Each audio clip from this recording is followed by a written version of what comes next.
in the game, man? Who be flipping all the man? Who get the change, man? Everybody say my name, man. Now what my motherfucking name? You had a couple of really like life-changing experiences recently, and one of them was, you know, getting incarcerated. What was that like in terms of just like the whole experience, and what did it do to your creativity level? Like, were you still able to rap and, you know, think on a creative level in that type of environment? It was kind of hard for me to think the same way that I do when I'm on the streets. So when you're on the streets, even though you got responsibilities and problems, it's not as deep as that. So it's easy for you to put your problems to the back of your mind and focus on your music when you need to. When you're going through something that serious, it's impossible to put it in the back of your mind. It always stay up on the front of your mind. So it's really kind of hard to focus on music. And it's kind of hard to focus on music too. And you don't know what the outcome is going to be. You don't even know if you're going to have a music career yet. It was kind of hard for me to do it. On top of that, I didn't have any music, any beats to write to, but I still definitely wrote a lot of lyrics. And I wrote like a lot of like poetry fella type lyrics. It's not really music that you're not to, but it's something that you listen to when you like. It's deep. The song that you did with Angie Stone, did you end up going back into the church? I used to try to go to church every day. First I was in PC when I first got locked up. So you got a case that's like televised on the news, they automatically put you there. Plus I was a star and everybody knew me. So they put me there first.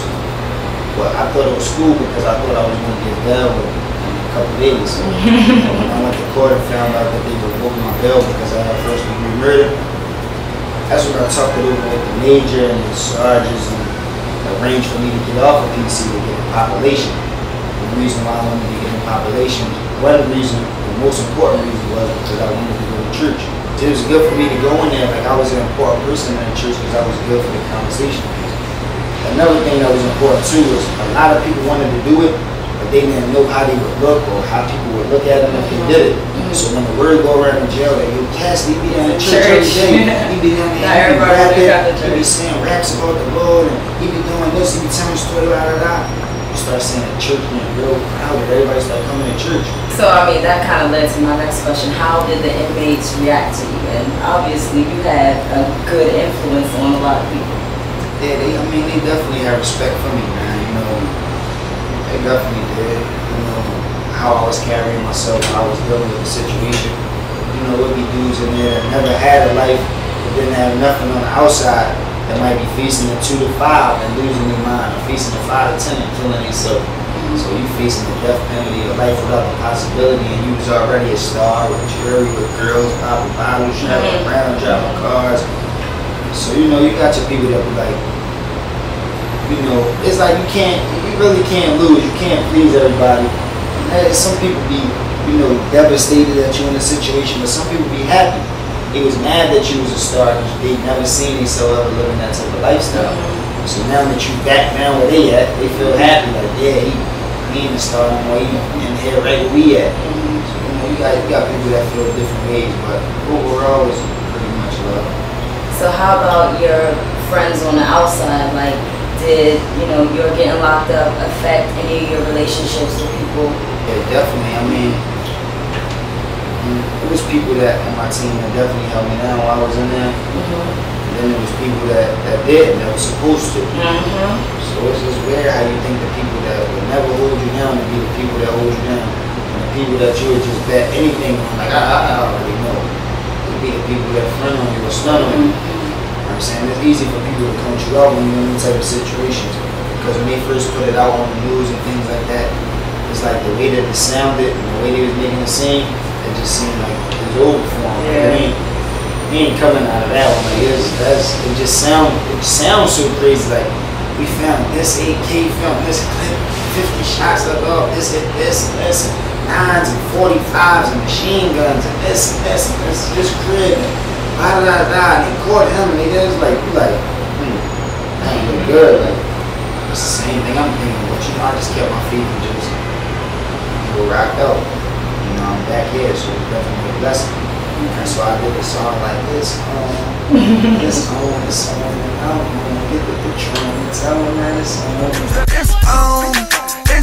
It's on, and I'm home. Get the Patron and tell them that it's on. I got my drink and my two-step, my drink and my two-step. Got my drink and my two-step, my drink and my two-step. It's on, and I'm home. Get the Patron and tell them that it's on. I got my ride to jail.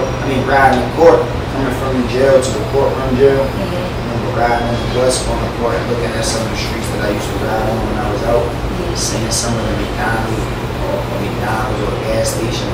You would see people driving past you, thinking like, there's a chance that I might never get out to drink no Patron or even go to a party. You know what I'm saying? Might be a chance I might never get to see all these females riding past and walking down the street. I might never get a chance to be with a female, period. Better yet, you on the outside world worrying about finding a perfect girl, worrying about doing this and finding this. You in there, you just hope you could just get a girl, period. You know what I'm saying? It's like, you know, you be miserable, but they come up out of it and just make you strong and appreciate it. Now, as far as the people that held you down, like, did you have anybody like writing to you and, you know, showing support? Did you have fans sending you letters or, you know, other celebrities? Like, yeah, I used to get letters every day, you know what I'm saying? But that's what we used to look forward to. Like, it was like our entertainment every day to look forward to me getting mail and actually reading it out loud and talking about it. And a lot of times people would send me pictures or looking at the pictures and talking about it and reminiscing. That was like the highlight of the day. Like, write people back. Sometimes I might even get somebody to call them on the phone. They might be writing me a letter saying something that really touched me. So I might get somebody to call them on the three-way. And I might be talking to them while I'm actually in the jail, and I might like really line and things like that. You know, a lot of celebrities, a lot of people from the industry that was working me on writing. Even me and Lil Kim was writing each other. Like, she was locked up in Philly in the feds. She was in Philly too, locked up at the same time I was, but she was in a different jail in the federal jail. And we was writing each other and things like that too. So, you know, that's what you be needing. Letters and pictures to hold you down. The other life-changing experience that you went through with the car accident, did that make you like appreciate life more? How did your life change after that experience? Yeah, I definitely appreciate life more. I was taking life for granted, you know what I'm saying? I was on the big, running around, having fun before I went to jail. When I went to jail, I was able to make it home out of that. And I was like, man, I need to get my life together. Like, this is a blessing. I didn't even think I was going to be back out here again. Like, I need to get it together.